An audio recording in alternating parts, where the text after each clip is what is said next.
Welcome back to new blog. Radhe Radhe. आप सभी कैसे हो? अच्छे होंगे। ईश्वर से प्रार्थना करते हैं कि स्वस्थ होंगे, मस्त होंगे और अपने अपने कामों में व्यस्त होंगे। बाधा देवी के बारे में बात करेंगे। बाधा देवी ने अपनी प्रेगनेंसी की बात क्लियर कर दी है और आयुष को भी स्ट्राइक दे दी है। आयुष ने बाधा देवी के जरिए व्यूज कमाए हैं, जो बात बाधा देवी को बतानी चाहिए थी प्रेगनेंसी की। आयुष ने पहले ही बाधा देवी की सारी पोल से बौखलानी। राधा नहीं, बाधा देवी काफ़ी बौखला गई और उनने आयुष को एक नहीं 5-5 स्ट्राइक दी हैं। और बाधा देवी स्ट्राइक क्यों नहीं देंगी? क्योंकि बाधा देवी को बौखलाई हुई थी। उनको जो व्यूज मिलने चाहिए थे वह आयुष ने ही छाप लिए। आयुष ने बोला कि चलो ठीक है, मैं आपको उस पेमेंट में से कुछ हिस्सा भी दे दूँगा, लेकिन बाधा देवी को तो यह सहन नहीं हुआ। बाधा देवी ने तो 5-5 स्ट्राइक देख के आयुष की बोलती बंद कर दी। लेकिन ये सही है, आयुष भी काफ़ी बाधा जी की चमचागिरी ज़्यादा करता था। हर बुरे कामों में बाधा का साथ देता था, कंट्रोवर्सी करता था और है शिवानी के लिए भी बहुत गंदापन फैलाता था। बदनामी करने में इनका दोनों का काफ़ी बराबरी से हिस्सा था। लेकिन देर दुरुस्त आए, लेकिन चलो ठीक है, आयुष को थोड़ी तो समझ आई और आयुष ने अब समझदारी से ब्लॉग बनाए और किसी कंट्रोवर्सी में नहीं पड़े। शुद्ध तरीके से ब्लॉगिंग करेगा तो ये ऊंचाई तक जाएगा। जो राधा देवी ने रास्ता अपनाया है, उस रास्ते से जाने से हमेशा इंसान कीचड़ में ही गिरता है। कीचड़ में गिरेगा तो इमेज ख़राब होगी, कपड़े ख़राब होंगे और अपनी इमेज बनाने के लिए सही रास्ता चुनना चाहिए। बाधा देवी जैसे इंसान तो गंद फैलाते हैं। इन्हें अपनी शादी के दूसरे ही दिन अपनी प्रेगनेंसी का ऐलान करते हुए ऑडियंस को बताया। कोई मतलब लाज शर्म तो कुछ है नहीं। और शिवानी को भी वाहवाही दे रही। शिवानी ने इनकी शादी के बारे में खूब मजाक उड़ाया, लेकिन शिवानी ने इमीडिएटली नहीं कहा। किसी के जरिए अपने माध्यम से किसी का नाम लेते हुए नहीं कहा। बस अरियारी में शिवानी ने कहा मैं अपनी मम्मी की शादी कराऊंगी। और मतलब ऐसे बोलकर मतलब काफ़ी हंसी मजाक हुआ। लेकिन ये हंसी मजाक तो हुआ तो ठीक ठाक है, लेकिन बाधा देवी को अब जाने ये शादी कितने दिनों तक चलेगी। 1 साल चलेगी या 2 साल चलेगी। और इनकी बिटिया जो इस दुनिया में नहीं है, उनकी आत्मा को पता नहीं शांति मिलेगी होगी। इस बात को सहन हो रही होगी कि नहीं, हमारी माँ ऐसा भी कर सकती है। एक नई कपड़े की तरह 4-4 पति बदल चुकी है मेरी माँ। ऐसे बौखलानी राधा नहीं, बाधा देवी काफ़ी बौखला गई और उनने आयुष को एक नहीं 5-5 स्ट्राइक दी हैं। और बाधा देवी स्ट्राइक क्यों नहीं देंगी? क्योंकि बाधा देवी को बौखलाई हुई थी। उनको जो व्यूज मिलने चाहिए थे वह आयुष ने ही छाप लिए। आयुष ने बोला कि चलो ठीक है, मैं आपको उस पेमेंट में से कुछ हिस्सा भी दे दूँगा, लेकिन बाधा देवी को तो यह सहन नहीं हुआ। बाधा देवी ने तो 5-5 स्ट्राइक देख के आयुष की बोलती बंद कर दी। लेकिन ये सही है, आयुष भी काफ़ी बाधा जी की चमचागिरी ज़्यादा करता था। हर बुरे कामों में बाधा का साथ देता था, कंट्रोवर्सी करता था और है शिवानी के लिए भी बहुत गंदापन फैलाता था। बदनामी करने में इनका दोनों का काफ़ी बराबरी से हिस्सा था। लेकिन देर दुरुस्त आए, लेकिन चलो ठीक है, आयुष को थोड़ी तो समझ आई और आयुष ने अब समझदारी से ब्लॉग बनाए और किसी कंट्रोवर्सी में नहीं पड़े। शुद्ध तरीके से ब्लॉगिंग करेगा तो ये ऊंचाई तक जाएगा। जो राधा देवी ने रास्ता अपनाया है, उस रास्ते से जाने से हमेशा इंसान कीचड़ में ही गिरता है। कीचड़ में गिरेगा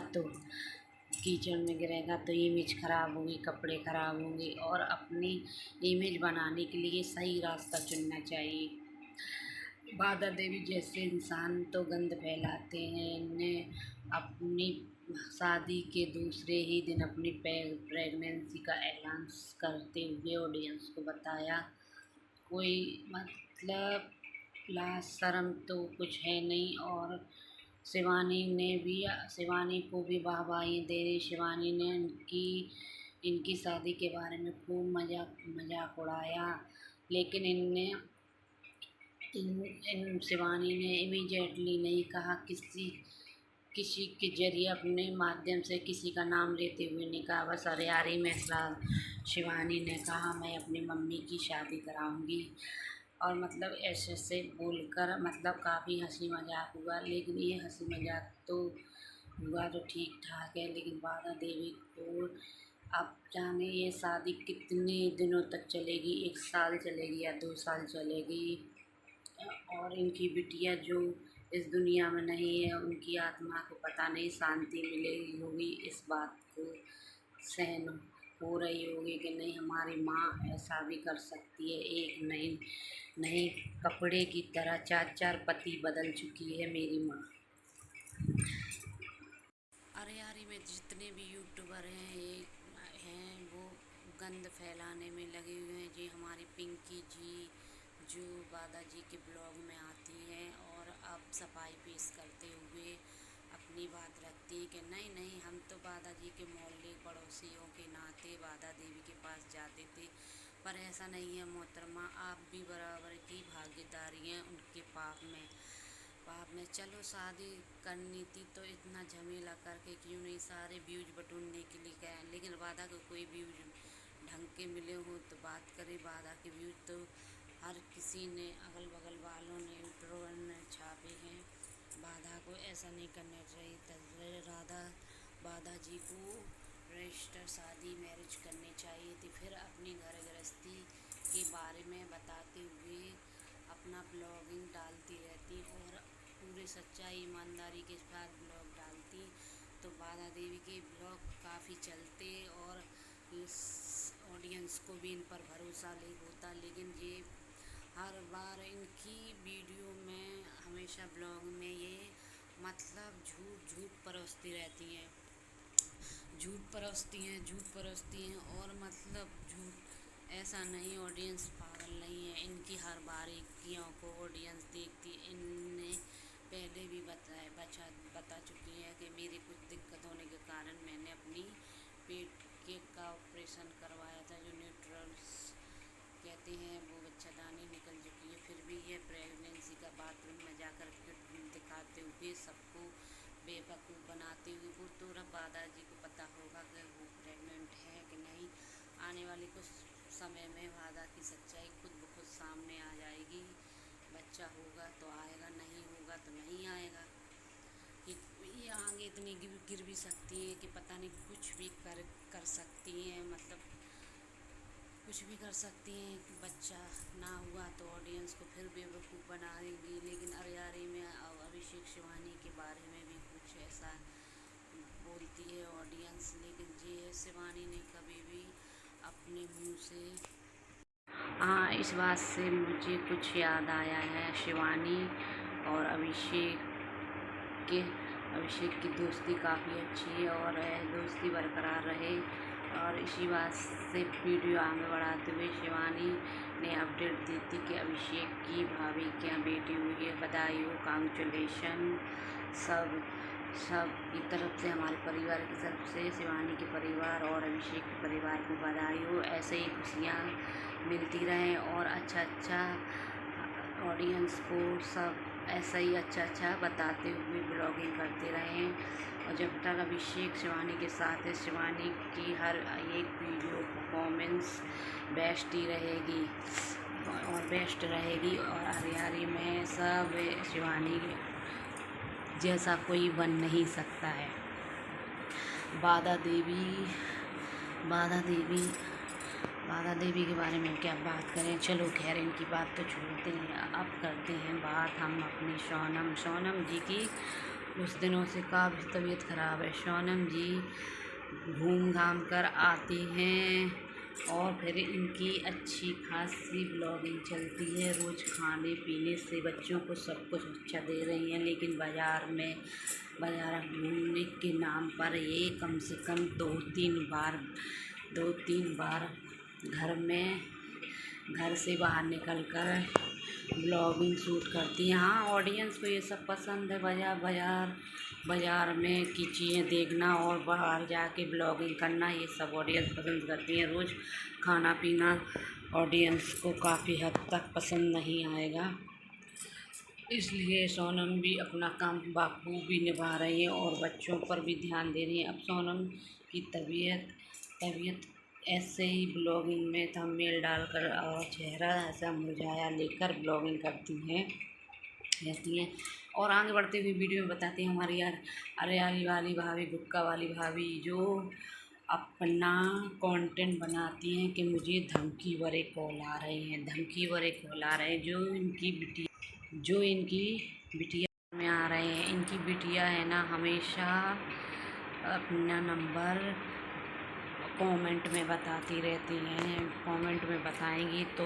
ये नंबर वायरल हो गया है, वो नंबर वायरल हो जाता है तो सब ऐसे ही परेशान करेंगे। और आप इनको आदत पड़ गई है फ्री का खाना खाने की, जैसे समझ लो इनके पास हमेशा पार्सल भी आते रहते हैं, कभी कोई इनको कुछ भेजता रहता है। और आज इनके ब्लॉग में कुछ महिलाएं मिलने भी आई थी जो यूट्यूबर हैं, लेकिन पेशे से मुझे बिल्कुल अच्छी नहीं लगी। वो अपना फेस आगे लाकर ऐसे दिखा रही थी और एक महिला उनके पीछे थी जो बुजुर्ग थी, वह भी अपना अकाउंट चलाती है और बस सब अपने मतलब फेमस होने के चक्कर में गुटका वाली भाजी के पास आ रही है और आगे अपडेट मिलती रहेगी। बताते हैं नेक्स्ट वीडियो में। देखो अभी बात करेंगे हम हमारे डूबिश भैया जी की। डूबिश भैया जी का चैनल डूब गया है। डूबिश भैया जी का चैनल डूब गया है। हाँ, डूबिश भाई हमारे इतना अच्छा बोलते हैं, ब्लॉगिंग में इतना प्यारा बोलते हैं कि इनसे सब बहुत खुश रहते हैं। जाओ तुम्हें क्या करने है, कोई हमारा का उखाड़ पे फलानो ढिकानो, और रिएक्शन वाली में दीदियों को भी काफ़ी बुरा बोलते हैं, लेकिन अपना दिमाग इस्तेमाल करके कभी नहीं बोला और बोलते हैं। अगर आगे ऐसा ही बोलते रहे तो इनकी ब्लॉगिंग तो समझ लो ऐसे दुकान ठप होती है, ऐसे इनकी ब्लॉगिंग भी ठप हो जाएगी।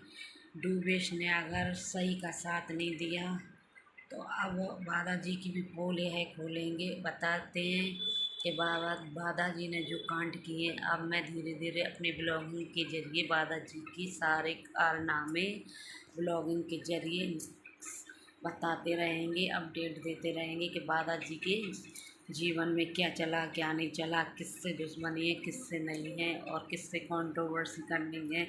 और शिवानी के बारे में भी काफ़ी बात करते हैं। शिवानी से बादा जी काफ़ी चलती हैं।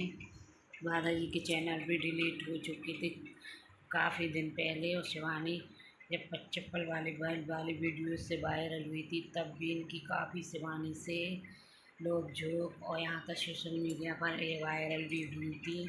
अगर यही वायरल होने का फ़ायदा उठाती तो आज ये 4 शादियाँ ना करते हुए यूट्यूब से खूब इनकम पेमेंट कमा रही थी और अपना सुखी जीवन व्यर्थ कर रही थी। और आज इनकी बिटिया भी इनके पास होती, जो लोग बात बिटिया को ताने दे देकर बिटिया को ससुराल भेजती है, ससुराल से बिटिया बीमार हुई, जिस चौखट से बिटिया की डोली थी वहीं से बिटिया गिरती हुई।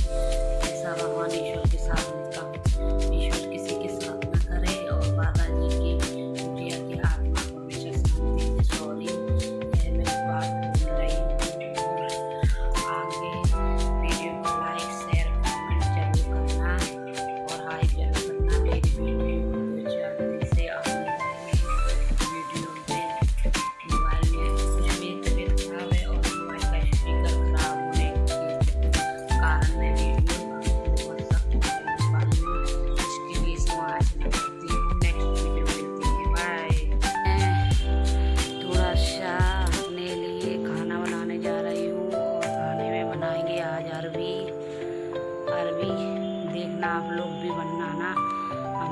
भी ऐसे बनाते हैं। अजवाइन पड़ती है, अजवाइन का तड़का लगाते हैं।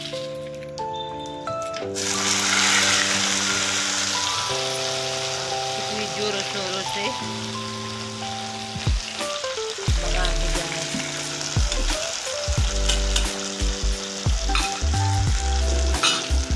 तेल काफ़ी सारा डाला है इसमें।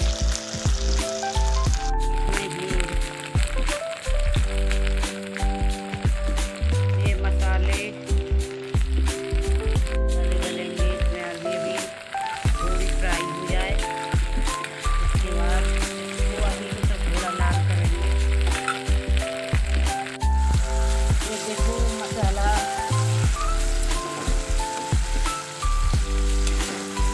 अब इनको मसाले में भून कर अच्छी तरह फ्राई कर लिए और मसाला मिलाकर इनको 15 से 20 मिनट तक मसाला भूनकर छोड़ देते हैं इनको, जब तक मसाला अच्छा का कलर ना लाए।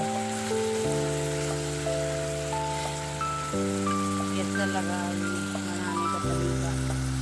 मसाले या मेरा बेटा खाएगा समोसे जलेबी। आज तो पार्टी है बाबू की।